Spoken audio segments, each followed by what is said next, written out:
तुम्हारे मन में ही दुख का कारण है। जब भी तुम किसी को दुख देना चाहते हो तुम दुख पाओगे।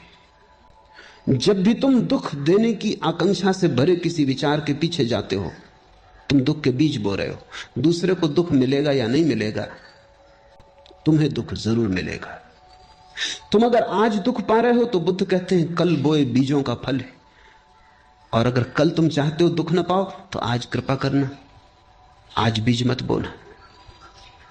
यदि कोई दोषयुक्त मन से बोलता है, सोचता है, व्यवहार करता है या वैसे कर्म करता है तो दुख उसका अनुसरण वैसे ही करता है जैसे गाड़ी जाती तो बैलों के पीछे चाक चले आते। तुम्हारे मन में अगर किसी को भी दुख देने का जरा सा भी भाव है तो तुम अपने लिए बीज बो रहे हो, क्योंकि तुम्हारे मन में जो दुख देने का बीज है वो तुम्हारे ही मन की भूमि में गिरेगा, किसी दूसरे की मन की भूमि में नहीं गिर सकता। बीज तो तुम्हारे भीतर है, वृक्ष भी तुम्हारे भीतर ही होगा, फल भी तुम ही भोगोगे।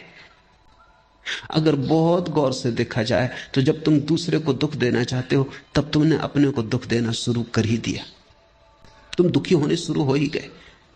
तुम क्रोधित हो, किसी पर क्रोध करके उसे नष्ट करना चाहते हो, उसे तुम करोगे या नहीं ये दूसरी बात है, लेकिन तुमने अपने को नष्ट करना शुरू कर दिया। बुद्ध कहते थे क्रोध से बड़ी कोई मूढ़ता नहीं। दूसरे के कसूर के लिए तुम अपने को दंड देते हो। एक आदमी ने तुम्हें गाली दी, कसूर उसका होगा, अब क्रोधित तुम हो रहे हो, दंड तुम अपने को दे रहे हो, कसूर उसका था। इससे ज्यादा मूढ़ता और क्या हो सकती।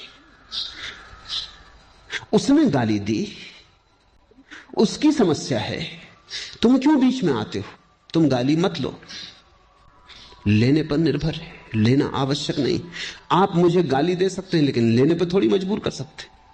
देना आपके बस में, लेना मेरे बस में। उस मालकियत को मुझसे कोई कभी नहीं छीन सकता।